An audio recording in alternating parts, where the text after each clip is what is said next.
Thank you so much, Katie. Welcome. My name's Mary Jo Fairchild, and it is my honor and joy to moderate this afternoon's discussion of Vaughn Belle's impactful, stunning, and brilliant installation here at the Halsey, When the Land Meets the Body. This event is part of the Land Body History series, sponsored by the Women and Gender Studies program, which explores vectors of knowledge from global Black feminist perspectives.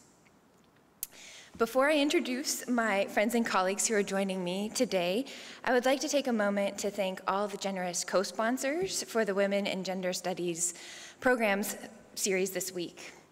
Our many internal College of Charleston sponsors include, buckle up, this is a significant list because there's lots of friends.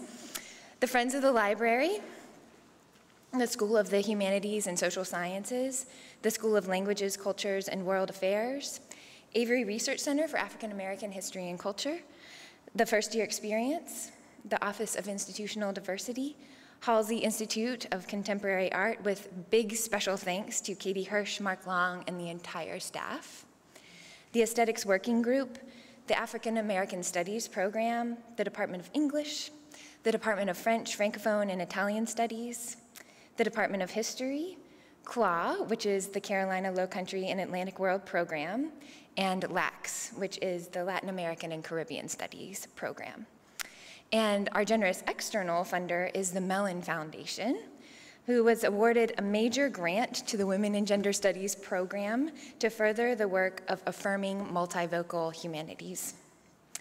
On a personal note, I would like to share my special thanks to Dr. Lauren Revelico, Director of the Women's and Gender Studies program, for her vision, generosity, and together with the unstoppable Priscilla Thomas, Administrative Coordinator for WGS, labors to pull together an incredible series of events together.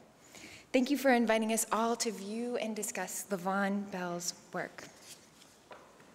Okay, so today, sharing this incredible space together, surrounded by the works of Vaughn Belle, I wanted to share a little bit about my first encounter with her work.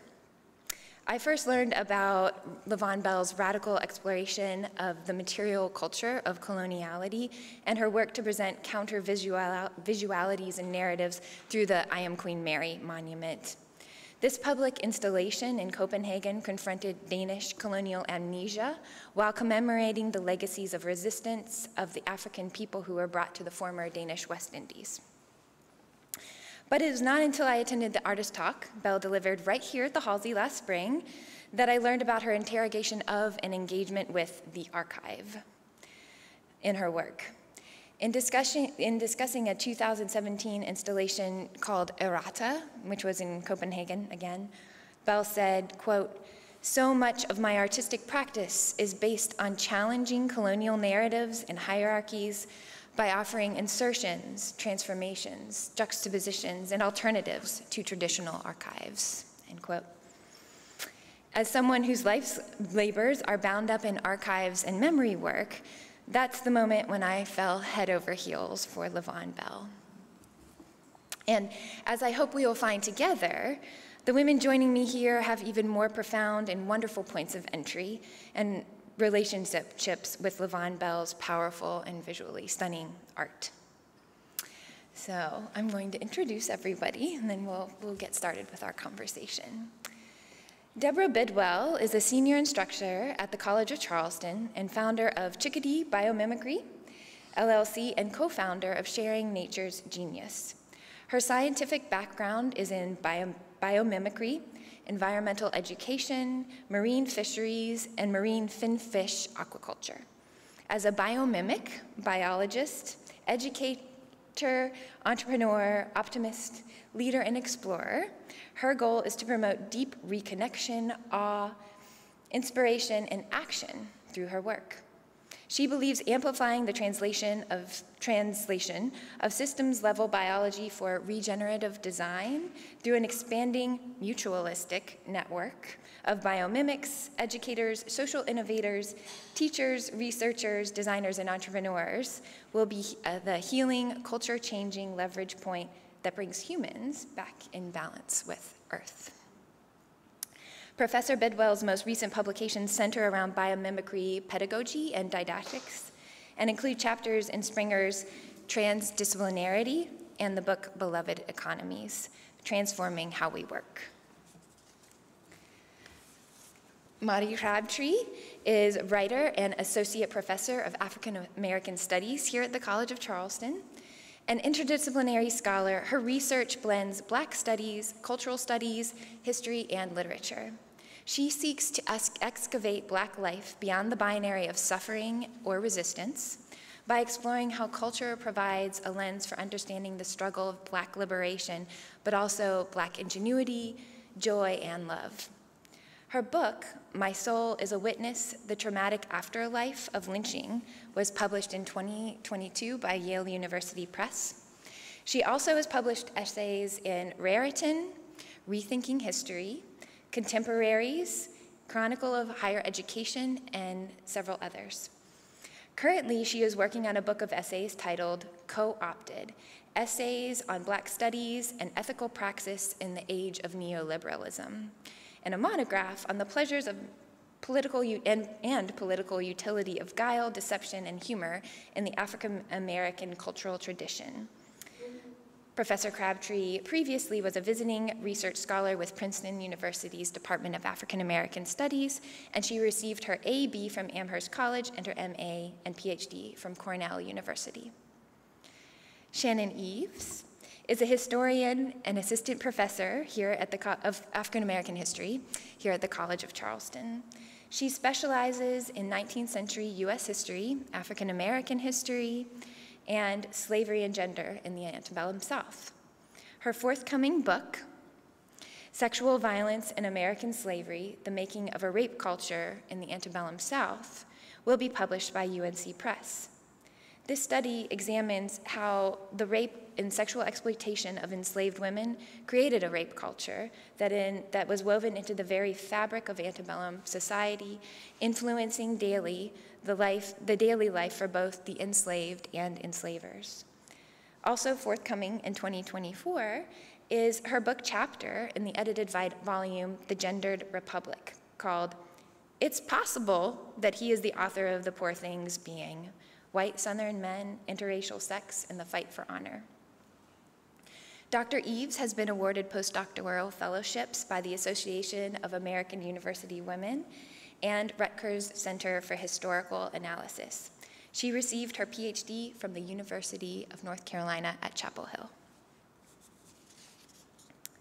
Okay. Some very incredible accomplishments.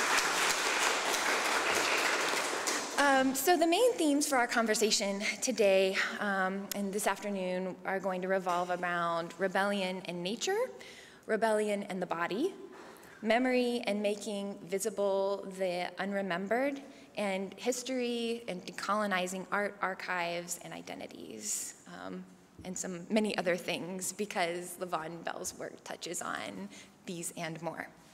So I wanted to start by asking Dr. Eves, regarding the Swarm series, which utilizes images from colonial archives of the Danish West Indies and transforms them by making hundreds of cuts and burns into the printed photographs. Belle said, quote, "I was looking for a way to capture a visuality of resistance. So much of Caribbean identity, especially coming from the Virgin Islands, is about resisting slavery, resisting colonialism, and all of those resistance movements were done using the same cutlass that we labored with and fire." Dr. Eves, how does your current work and forthcoming book complement Belle's artistic representations of the legacies of colonialism, slavery, and oppression on women's bodies? Thank you so much for that question, and it's really a pleasure for me to be here, and I'm so happy to look out in the audience and see students and former students and colleagues all around the college. It's such an honor to even think about placing my work in conversation with Vaughn Belle. I too fell in love with her work when she came to campus last spring. and was giving us a taste of all of her work and the ways in which she's grappling with the afterlives of slavery as well as colonialism. And, you know, when I think about the Swarm series, you know, one of the things that she's grappling with from what I see is the exploitation of Black people's bodies. You know, in these images we see either Black people cast to the side of the white subjects, or, you know, there's images where we see groups of men fondling and capturing on film, you know, capturing themselves fondling the bodies of Black women. And, you know, my current book project is on enslaved women and sexual exploitation. You know, enslaved women are who brought me to this project, but I began to think about the ways in which their exploitation had an effect on Southern culture as a whole, and that this was not just a situation where enslaved women were experiencing sexual violence and other forms of exploitation, but that they were having to every day navigate a space.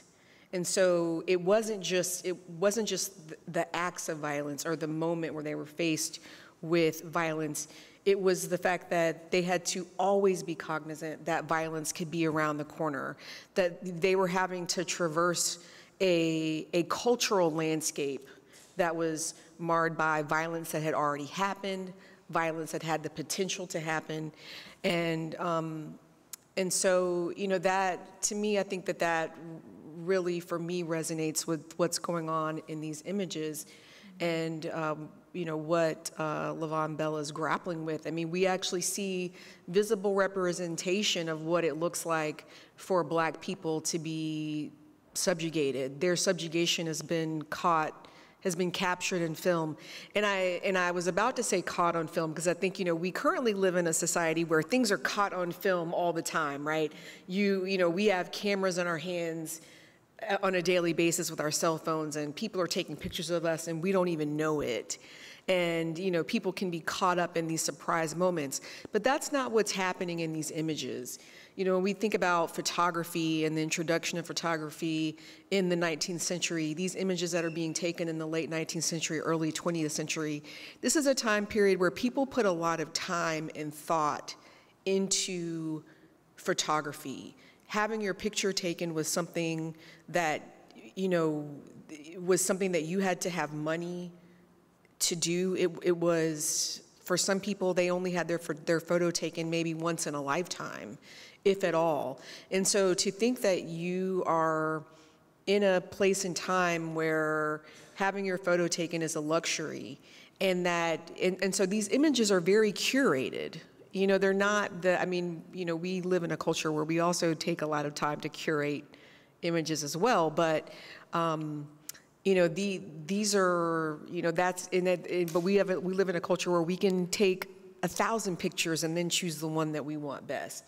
You know, this is a time where, no, you had to plan and really think and then sit there and, you know, have your photo captured.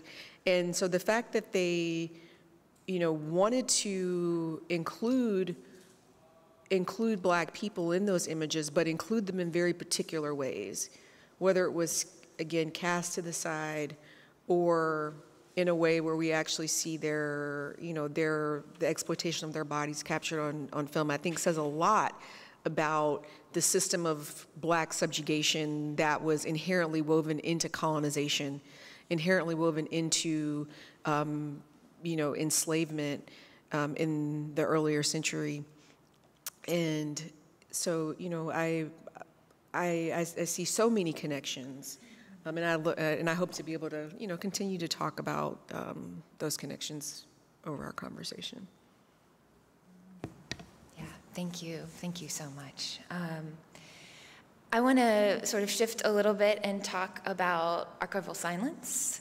and ask both Dr. Eves and Dr. Crabtree about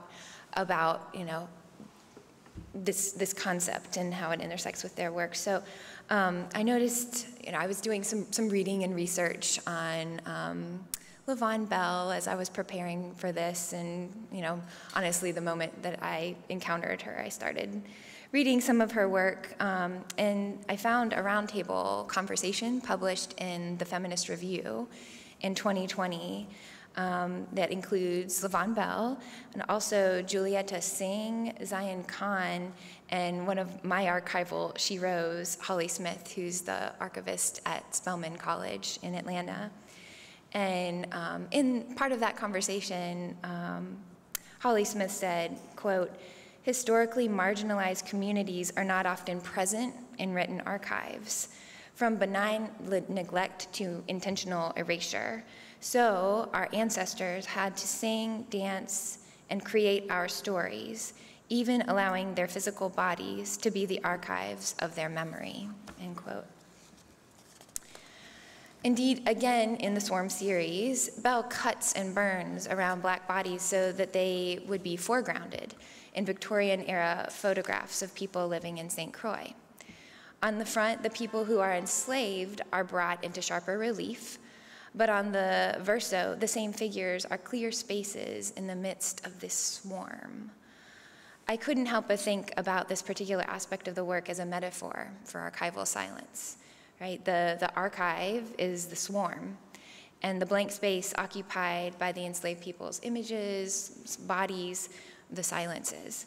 So again, Dr. Eves, how do your scholarly efforts to transcend archival silences traditionally surrounding the women you center in your work engage with Belle's artistic practice of what she calls, quote, making visible the unremembered?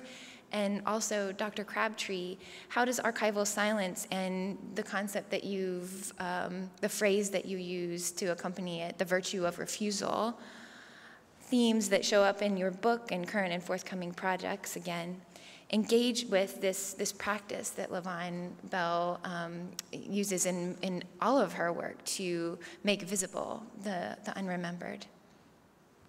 I'll defer to Dr. Crabtree first. Okay.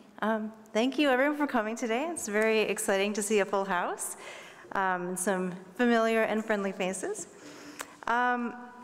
I use this phrase, the virtue of refusal, in part because of the ways in which dominant narratives around Blackness, how they shape the worlds in which everyone is inhabiting. And redaction or refusal is a way to push back against these dominant narratives. It's a way of reconstructing what has been said to have happened in the past and make it in the image that conforms to one's own reality.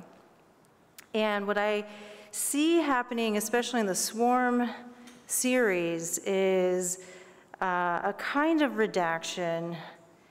And Christina Sharp writes about redaction in The Wake, where she talks about how you can kind of reclaim and do wake work through redacting images that were meant to be harmful to Black people. And so I see Belle's work in the same conversation with what Christina Sharp is talking about. And I also see what she's doing as not a complete redaction. You can still make out most of what was there before. And I think she leaves you more than what you get in Christina Sharp's book, partly because she wants you to remember the way it was originally told as well. So she wants both of those narratives to be there. I also really like in the way that Belle chooses where she's going to put her burn marks. There's one image in particular where I'm just imagining her taking some pleasure, taking this tool. And if you look at a couple of these images, it's like the eyes that are gone, right? It's the mouth that is gone. She is like, I can imagine the pleasure of redacting and taking some kind of like vengeance of sorts upon the violence that has happened in the past that's captured in these images. And so I think that there's a kind of reclamation that can occur through redaction, and I think in refusing the dominant narrative. And that's what I really like about what Belle's doing, especially in the Swarm series. I think when you think about the silences of the archive, and what Holly Smith, who's also one, a person who I admire and adore. She was the archivist at UNC Chapel Hill before she went to Spelman, and so what she said I really resonates with me, because there are so many ways in which Black people's voices have been silenced intentionally and perhaps unintentionally, and so what we as scholars are often left with are our silences.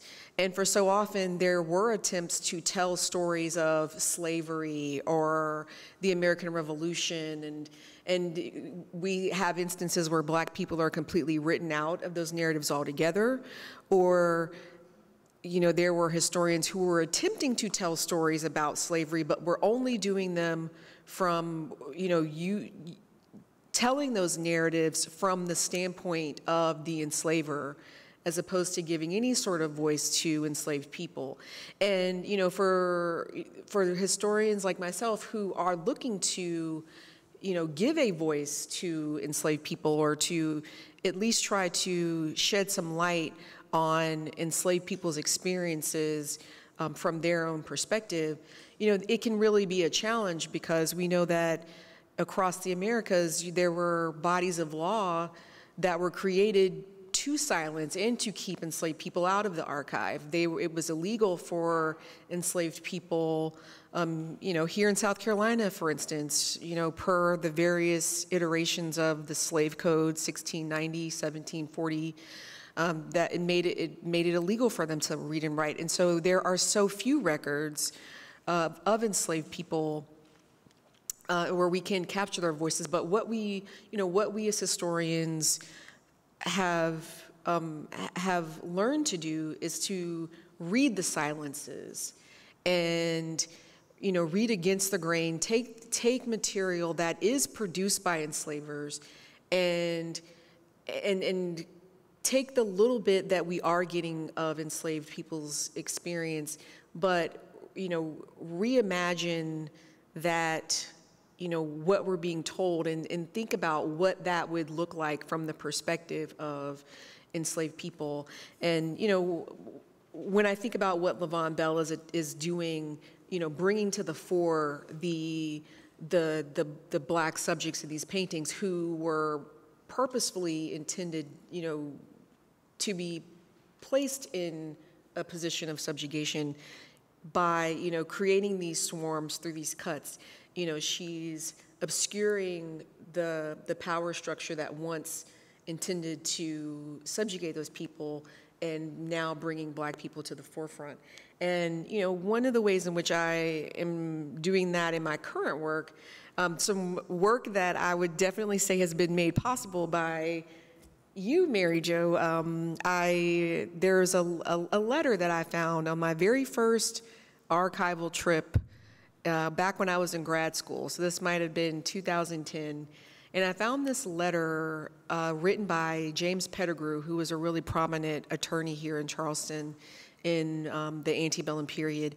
And he's writing about this enslaved woman named Julia Alexander, and how she has essentially demanded money from a man named James Moultrie, who is a descendant of the general who Fort Moultrie is named after. But James Moultrie was a very prominent doctor here in Charleston, founding member of the South Carolina Medical Association, the American Medical Association, helped to contribute to the founding of what is now the Medical University of South Carolina.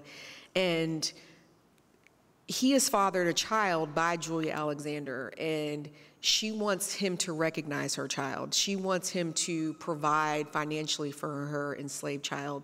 And she understands that he would perhaps be willing to do a lot to keep this information that he has fathered this enslaved child silent. And so, you know, I had this one letter, and I didn't really know what to do with it at the time. And it wasn't until I became a member of the faculty here and was talking to Mary Jo, and she said, "You know there's other letters, right?"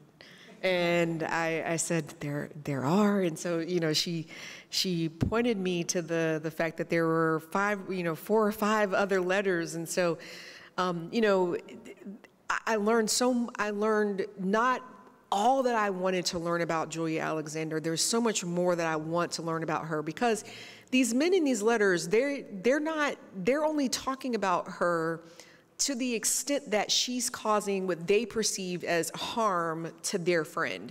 He's the victim.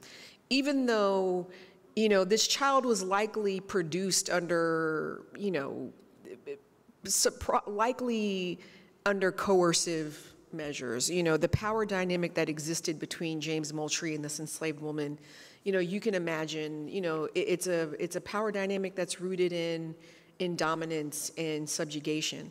And so her name is only, you know, I'm hearing about the ways in which she is violating the power structure. I'm learning about how she is challenging and threatening his manhood. That is the subject, really. You know, that's the problem that they are trying to solve. James Moultrie is who they are trying to rescue.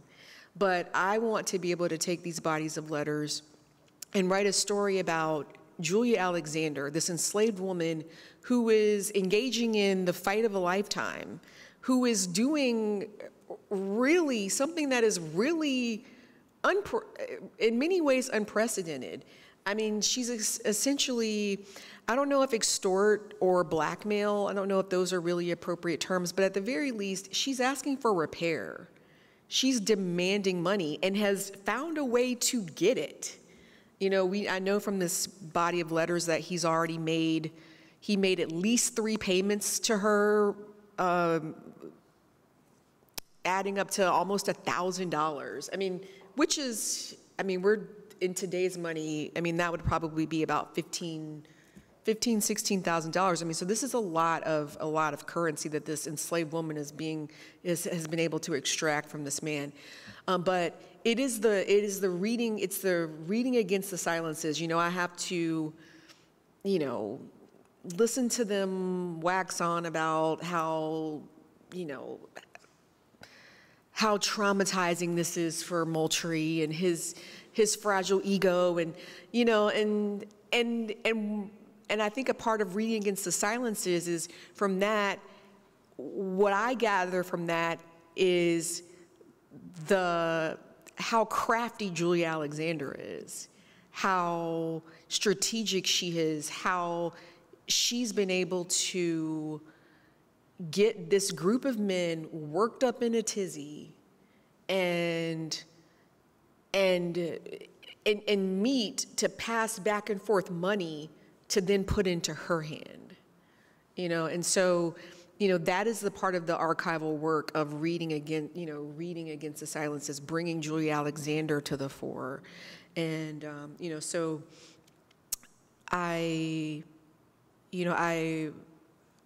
obviously I'm engaging in this type of work. I find it, you know, really important. And I love the fact that Belle is a part of, you know, using art, the medium of art, you know, artistic expression, to show us as, you know, scholars how we can do similar work in the archive to tell the stories of Black people in the Americas.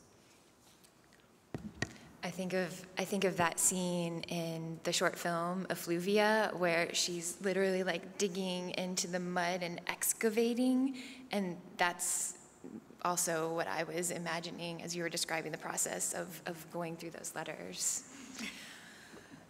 Okay, so I want to come back to the topic of rebellion, and this time view it through the lens of land, nature, and the environment. This question's for Professor Bidwell. In her work as a writer, intellectual, and activist, social justice facilitator Adrienne Marie Brown says, quote, "Oak trees don't set an intention to listen to each other or agree to hold tight to each other when the next storm comes. Under the earth, always, they reach for each other, they grow such that their roots are intertwined and create a system of strength which is as resilient on a sunny day as it is in a hurricane." Professor Bidwell, how does your work engage with Belle's sense of rebellion in nature, particularly in the Storm series and the short film Effluvia, where Belle foregrounds the power of the natural world, trees, bobolinks, rats, insects, to be insurrectionary, and asks, quote, "What if the natural elements are also viewed explicitly as being a part of the rebellion? What if we learn to resist and transform from the natural environment?" Thank you so much. It's lovely to be here with you, and I'm psyched to see a full house, and I'm honored to be sharing the panel with such a delightful group of scholars. So my work in and understanding nature and reconnecting people to nature, there's so much to talk about. And in the Vaughn Belle's work, I think with this storm in particular that we're looking at, when we're thinking about the power of hurricanes and the imagery that she's using, and the palm trees in these works in particular, and the resilience of those trees, right? And the palm is embodying resilience in a storm, and we see the literal embodiment of resilience in the Effluvia work, where she's immersing herself in what some of my colleagues were describing as, "Oh, that looks uncomfortable," or "Oh, hell no," you know, like walking into the salt marsh reeds, walking through the water, wading and swimming and embracing and floating with it and moving it herself while it moves her. And the mud, yes, that excavation of that mud and like reclaiming that mud. When we think about storms in nature, or fire in nature, it's a release in the natural world. So we might call it destruction or a destructive power, but in nature, that destruction is a release of nutrients, a release of pent up energy, like literally embodied energy gets back into the system to be reorganized for what's happening now. So I think in her work, the storm is a beautiful metaphor, perhaps, for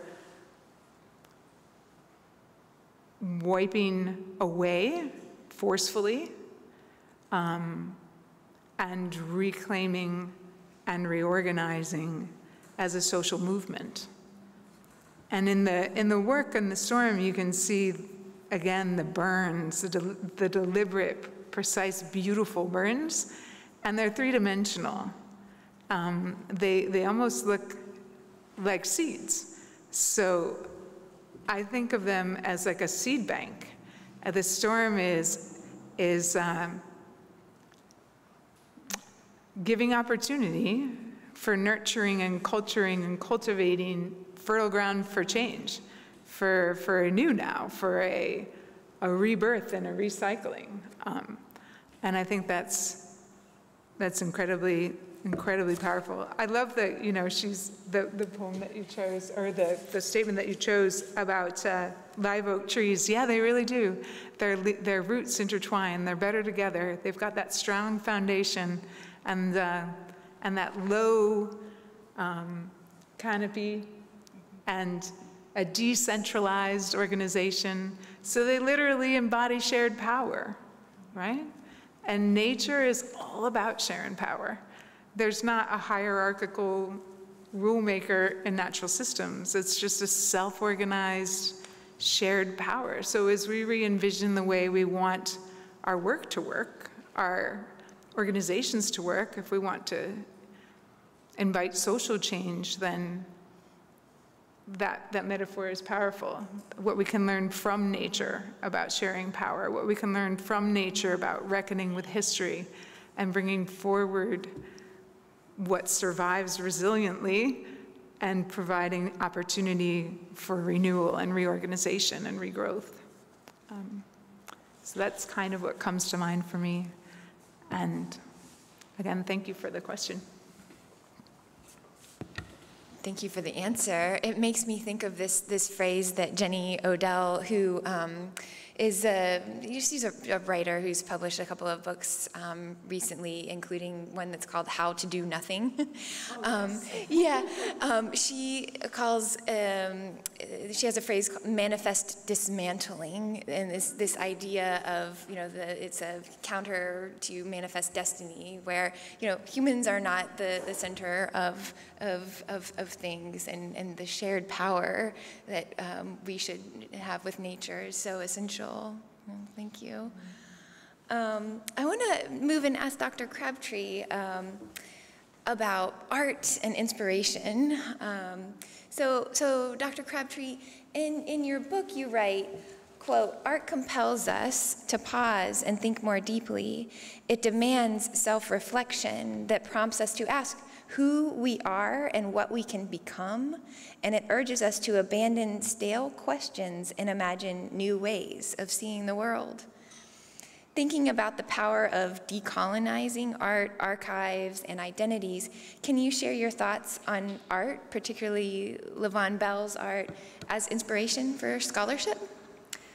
Sure, and I think you took out the snarky phrase that was in the book, which was the good stuff anyway. So art, comma, the good stuff anyway does this. So that was very kind of you, but I have kind of injected it into the conversation. I think that for me personally as a scholar, I have often started with some kind of art, whether it's poetry, short stories, novels, or visual arts, to help me think through ideas. I also think it's important to understand art just as beautiful sometimes, like really take it on the aesthetic level of how it makes you feel to see it.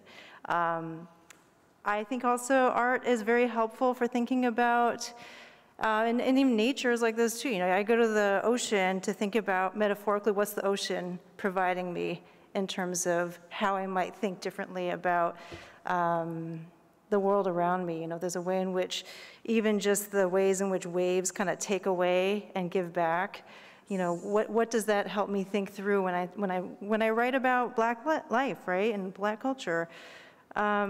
So I think that there's a lot that we can take from art that's really just appreciating the beauty of it, but also metaphorically, I think it's really important. I think with this particular,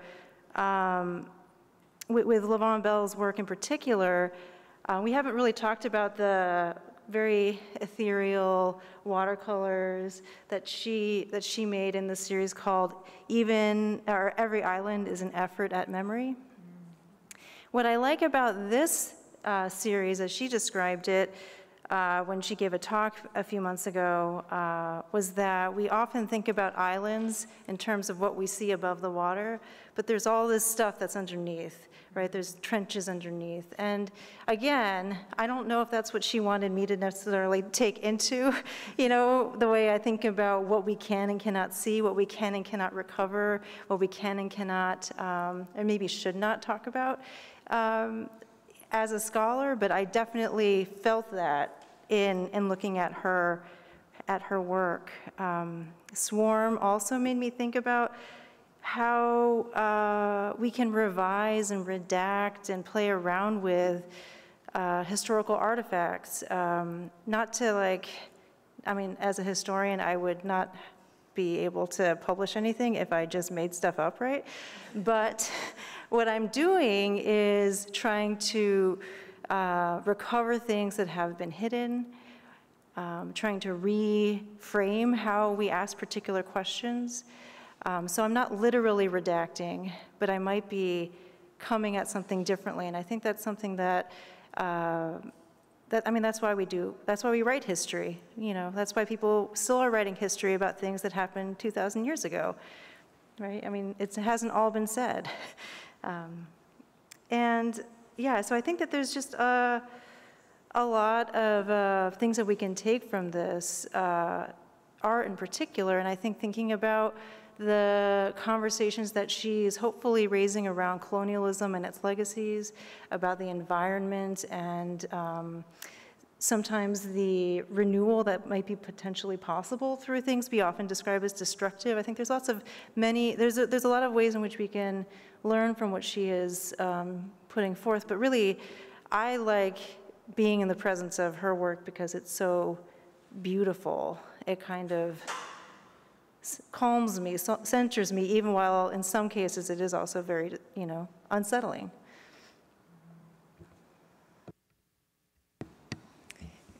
Thank you so much, Dr. Crabtree.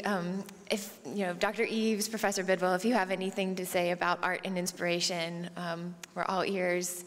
And I can also move on to the next question.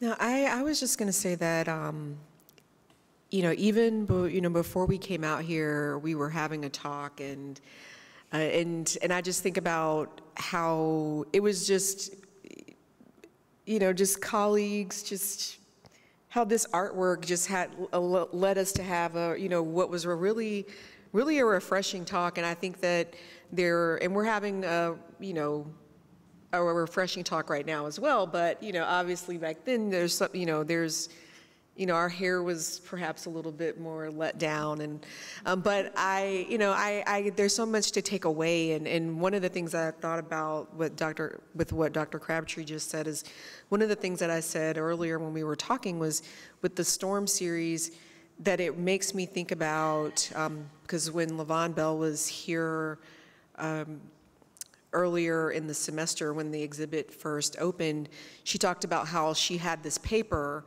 that got wet as a result of a storm, and the moisture then crinkled the paper, and that then, it made it, she wasn't able to use it for its original purpose, but decided that she could find another way to reuse it, and that really kind of touched on what happens to the land, what happens to people when storms come through. The landscape ends up changing in ways that you didn't necessarily prepare for or predict, but you have to, and people end up suffering destruction and traumas that, that perhaps leave them changed forever, but they still survive. And so this crinkled paper in ways, it represents the, I think about how it speaks to the people that the people of the Black diaspora that she's really talking about, who have survived enslavement, who have survived colonization, and yet they are still here. They've found ways to adapt, to change, to thrive, even to create really beautiful a really beautiful culture, beautiful cultures, distinctive foodways, distinctive religious practices, and art forms. And I think that Storm is really representative of, or really captures the fragile nature of human life, the fragile nature of land, but also the resilience of the land and the resilience of people to be able to weather storms and to maybe not be what they used to be, but to emerge as something different. And that also makes me think about what you were saying about storms being a release. And I was mentioning earlier when we were talking as well about how I always thought about being from South Carolina, I always thought about hurricanes and as being just destructive. I never thought about the fact that, I had an understanding from, biology or I think maybe geology when I was in college about that fires are natural processes that happen, and that forest fires are, even though I grew up with Smokey, only you can prevent forest fires, but that fires happen naturally, and that they're an important and necessary part of the ecological process. And so in that, for you to mention that there's a regeneration that happens with storms, I think is a really beautiful way to think about it. And Vaughn Belle definitely talked about that when she was here, and I think that these pieces here are evidence of what beautiful, what can be regenerated after a storm, and what beauty can be left behind. Thank you. Professor Bidwell, I have a question for you. Thinking further about the awesome power of nature and the environment, especially as pertains to this series, for those of us who live at the shoreline, in which Belle takes the first line of Audre Lorde's poem, A Litany for Survival, as a point of departure to explore the relationship between the body, landscape, history, and memory. Can you talk about how your work with the resilience of nature and the adaptive cycle interfaces with Belle's representations of dynamic marginal ecosystems and those liminal spaces between subject and citizen? Yes, thank you. It's nice to have the work to look at while we're speaking, isn't it? It's really just beautiful. We can see in this work, it's at the border between two ecosystems, right? Land and water. And the plants that are brought in are Caribbean, whether it's sea grape or mangrove. And the choices, I imagine, were incredibly deliberate. And the robust size of the body in the artwork is also really important, I think.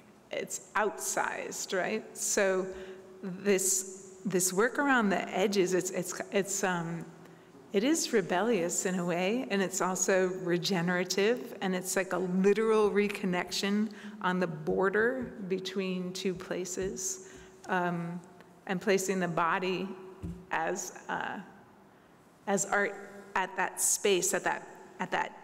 Well, in nature you call it an ecotone. There's a geeky word for you. An ecotone is a place where there's two landscapes that come together, right? So maybe it's a forest and a field. And if you go out for a nature walk, you're gonna see the most action at an ecotone. Sometimes it's conflict, like predator-prey. A predator from the forest is capturing prey in the meadow, or vice versa, seeking shelter in one place to the other. If you're a birder, that's the best birding, because you get the water birds and the land birds, or the forest birds and the meadow birds. So that physical, purposeful, really powerful way of placing the body, physically embracing that place and the nature of that place, right?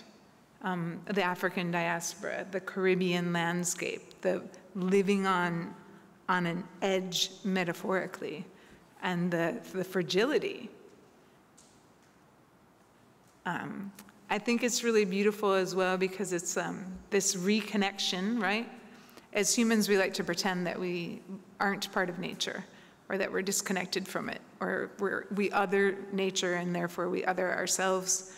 But of course, we're intimately connected to nature and totally dependent on nature and completely interconnected to all the other biodiversity. And so her purposeful reconnection to the landscape, the plants, and the relationship in particular to plants that heal, plants that feed, plants that desalinate and create pathways for other trees to come in a mangrove, or reconquer the land.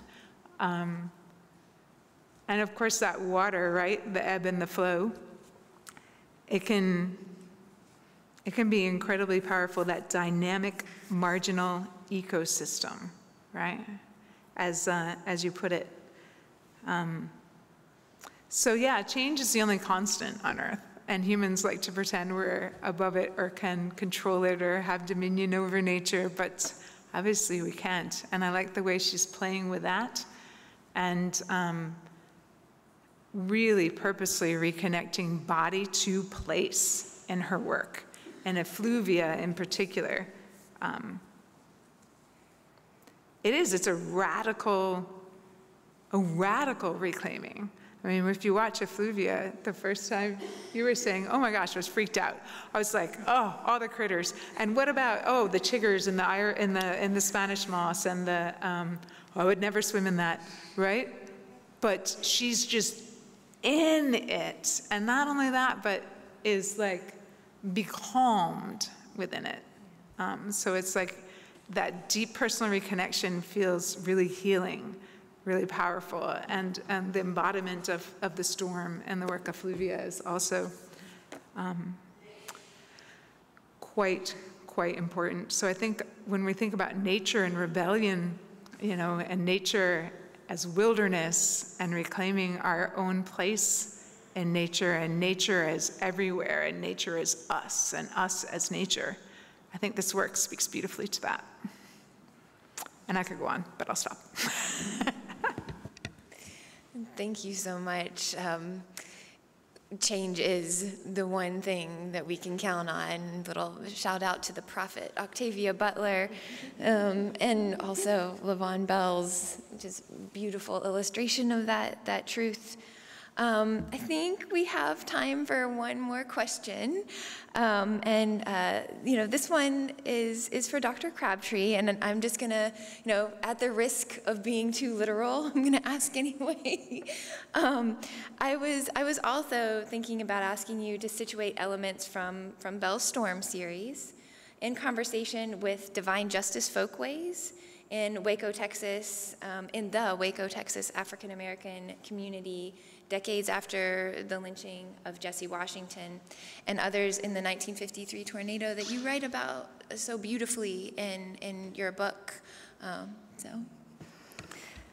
So maybe I should begin by talking a little bit about the story in the book, and then thinking about it with these storm images. I found when I went to Waco to do research that there was a story that circulated among Black people and not among white people in Waco, which was that this hurricane, or not hurricane, they don't have hurricanes, tornado, a tornado that really destroyed basically all of downtown Waco in 1953. And destroyed it so much so that it still has never come back. Like, everything moved to the suburbs after that. They didn't even bother really rebuilding up the downtown. Among the Black community, this tornado, which was so destructive, was understood to be God's vengeance upon the city of Waco, because where the storm tore up the most was where so many of these public lynchings had happened, including the lynching of Jesse Washington in 1916. And the storm then functioned for the Black community as an expression of God's justice, this vengeance, and that even if this worldly justice system wasn't going to actually prosecute lynchers, that God would make sure that even though it was delayed a few decades, that there would be some kind of comeuppance for the people of Waco. And I see in Belle's work something a little different in some ways, because there's no God's vengeance here. A hurricane doesn't have a purpose for in terms of vengeance. It doesn't have the intent of doing anything, right? It just is. And so there is some differences here, but I think one of the things that they do share is that with the lynching story in Texas, the idea, I think, was in part not only that the vengeance happened, but that the hope that the destruction of the downtown, which really, it just leveled everything, would mean the potential for rebuilding something that was not what had been there before. And I think that's where I see a connection with Belle's work. There's chaos in these pieces. There's a lot of movement. There's a lot of things flying through the air, especially palm trees. But you're also imagining potentially what can be built after the kind of winds die down and the ocean recedes back into on the other side of the beach, that I think is shared between those two.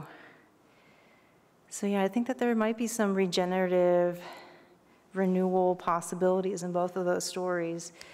And I think they both speak to the possibility that we can get rid of what was, and especially what was bad, and hopefully can construct something that could be better.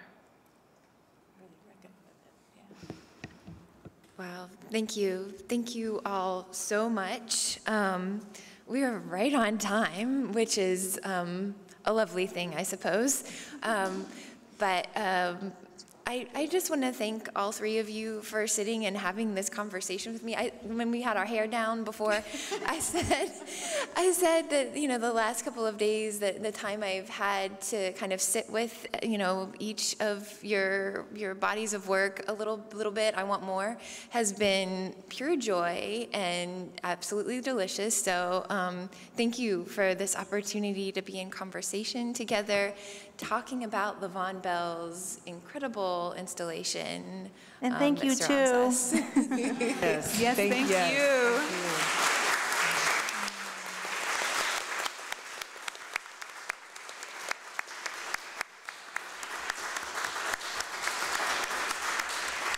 And also thank you to Vaughn Belle for, you know, giving us now multiple opportunities to just come together and create community.